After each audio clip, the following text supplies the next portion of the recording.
I love the Nintendo Switch. It's always been a device that has been near and dear to my heart, but I feel like it's kind of past its prime. It's not as powerful as it used to. In fact, it wasn't that powerful to begin with, but the idea of taking like a home console experience on the go was new back in 2017, and I was a college student at the time, and when I was at my newspaper club, I used to do a review of the Nintendo Switch.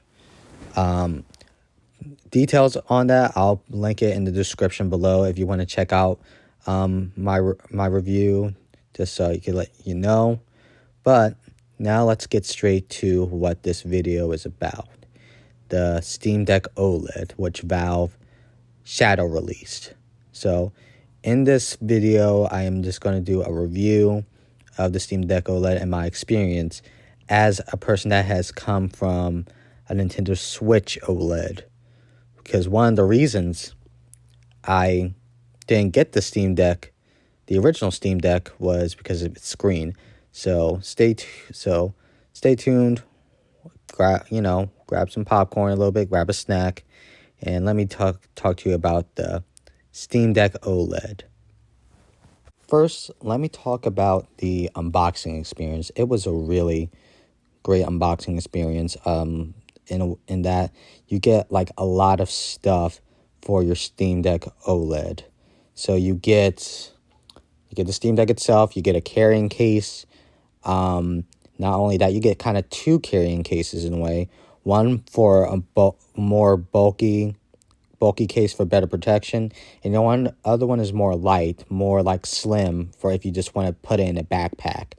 Just to let you know, I got the limited edition Steam Deck OLED, and I have to say it's really nice. It's a really nice device, light. They said it was, I think Valve said it was 30% lighter than the previous Steam Deck, and I don't have that, but I can tell it's a light device, lighter than I thought it would be. I like the transparency, the transparent shell they chosen.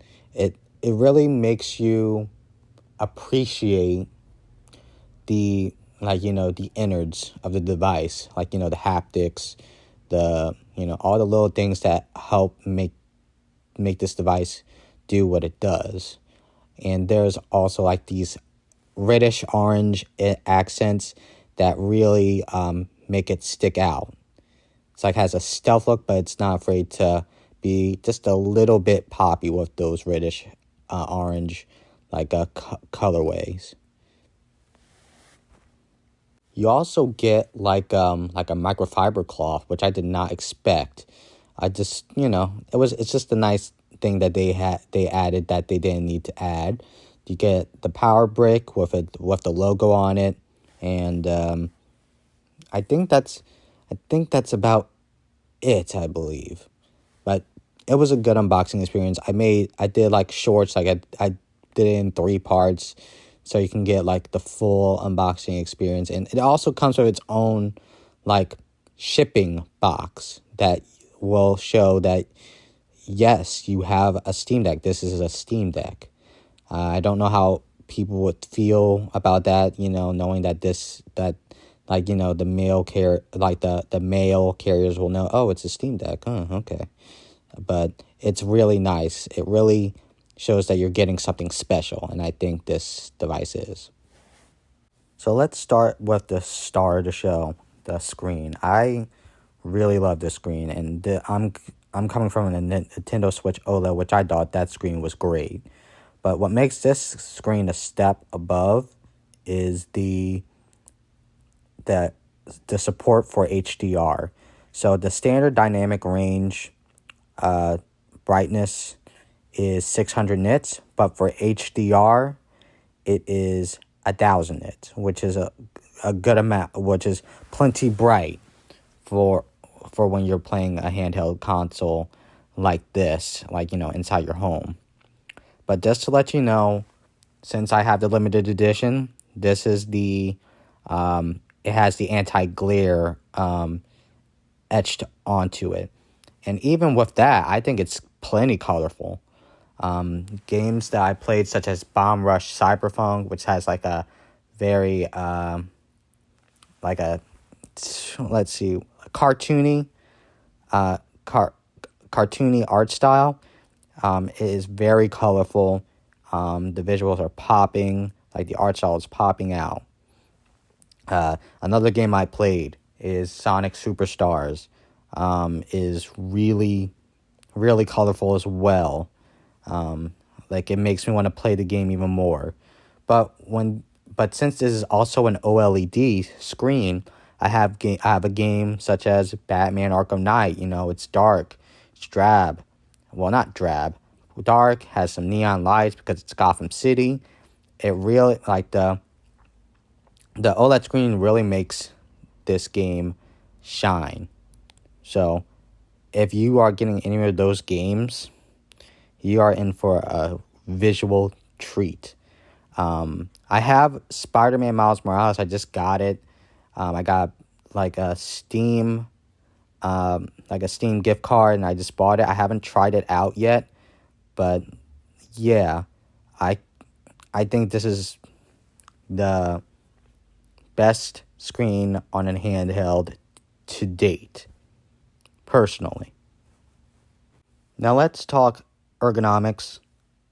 I think this is a really comfortable device. I think it's more comfortable than the Nintendo Switch OLED, because whenever I'm trying to play this Nintendo Switch, like on the bed, it gets uncomfortable like over a short period of time.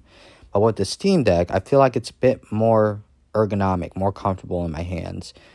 At first, with the controller layout, it has kind of like a PlayStation controller layout, but with a screen stuck, a screen with it.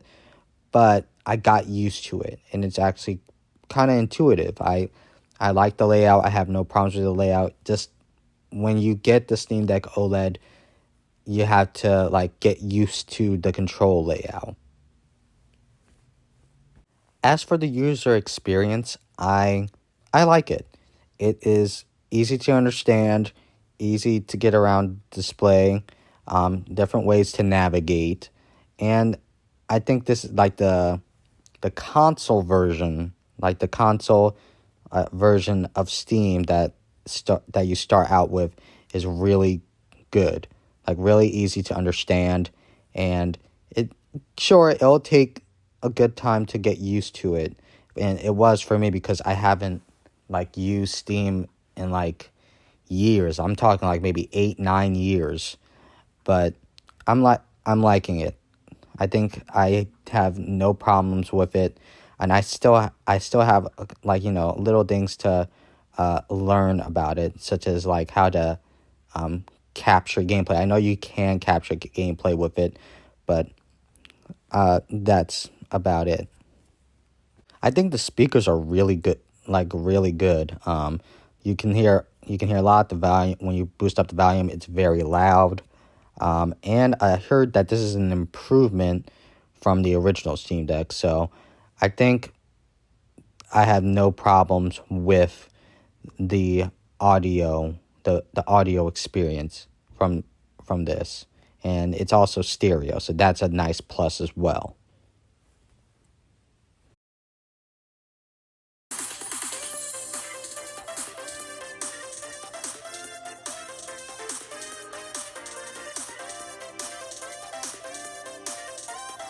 One thing I do like about the Steam Deck uh, OLED and the Steam Deck user interface, and just Valve in general, is the verified system, where if you're like on the Steam app or the Steam Deck or on a website, it will tell you like what games are verified, what games playable, what games unsupported.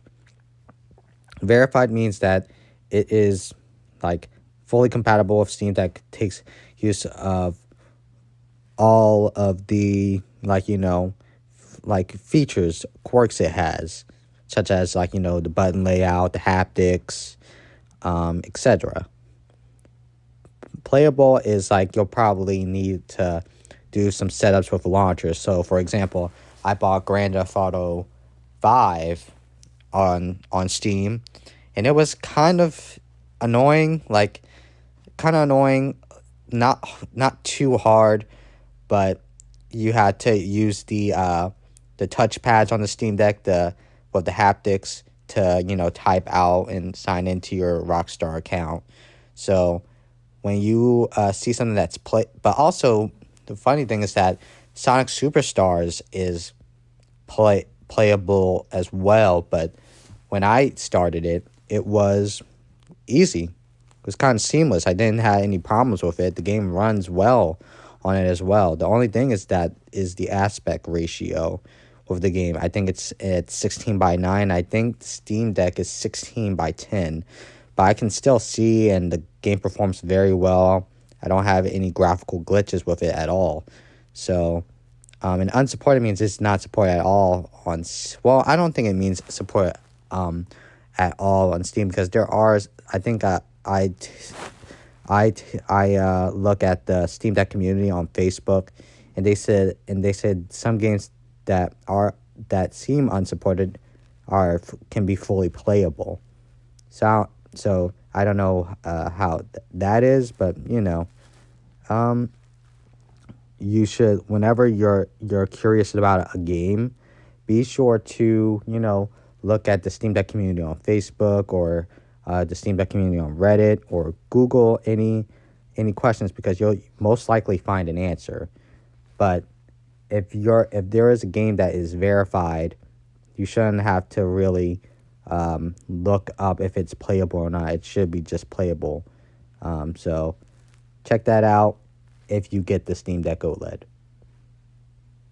When it comes to the internals and the specs, I'm not going to dive too deep in it, but from what I have heard and seen, watching other videos, it seems that Digital Foundry specifically, it seems that the internals are slightly better, and it's more efficient, thereby less taxing on the battery, which is always a good thing. The next thing is the download speeds are from what I hear are vastly improved from the original Steam Deck, because the original Steam Deck had Wi-Fi 5, but this one, the Steam Deck OLED, has Wi-Fi 6E. Personally, I do not have Wi-Fi 6E, but I do have Wi-Fi 6. I can see games such as Batman Arkham Knight, and Spider-Man Miles Morales. They downloaded very, very fast, maybe 15 to 20 minutes. And I have Verizon Fios 1 gigabit internet, and I had it close, and it went up to, I think, 700 megabits when downloading these games. So I am happy about that. Maybe you got the person that's watching this, you people watching this, your Wi-Fi speeds may be faster, so this would be even all better for you. Or whenever you upgrade to a Wi-Fi 6 or Wi-Fi 6E internet setup, you'll get the benefits of that. The battery is also improved from what I've heard, and I'm really appreciating the battery life on this thing. In conclusion, I think the Steam Deck is a home run for Valve, definitely. I've been playing it for the past couple weeks, and I have enjoyed everything of it, and I've been playing it so much, I forgot how small the Nintendo Switch OLED is. I was like, wow, this feels completely new to me, because I've been playing the Steam Deck for so much. I think this is the definitive way to experience Steam Deck, and I And if you are someone that has never used the Steam Deck before, has never gotten into handheld PC gaming, such as the Rogue Ally and the Legion Go, I'd say the Steam Deck is a great starter. It has a great user experience. It has the library of Steam, and it seems that you get a lot of stuff when you actually get the console. Granted, I have the anti-glare 1 terabyte limited edition model, and I'd say what I recommended to everyone. If money's no object, yes, but if it is an object, I'd say just get the 512 gigabyte model. Buy a micro SD card because the Steam Deck has a micro SD card slot. And if you want the anti-glare kind of experience, you can just get an anti-glare screen protector on Amazon or Best Buy or maybe even GameStop, and you can save some money in the process. And also, from what I hear, the Steam Deck OLED 512 gigabyte one, it has a glossy screen, so it's going to be even more poppy than the anti-glare screen. But it's all a matter of personal preference and taste, and I'll leave that up to you. Thank you for watching this video, for staying so long in this video. If you're hearing this, I really appreciate it. I was going to script this, but it was taking too long, and a friend of mine says that I should just, script, just organize it with certain, like a general topic, and then just, ad-lib it, or just, talk naturally. And I think this is the best case because this is way faster. So thank you again. I appreciate you watching this and supporting me. And, this is being recorded on the day before New Year's Eve. So if it's 2024, Happy New Year. I hope you smash any of goals that you set, or have any goals at all. And I hope you achieve what you're trying to go for in 2024. So again, thank you. This is Khalil, Game Enthusiast, and I'll see you again next time. Have a nice day. Happy New Year. Happy holidays. And go and game on.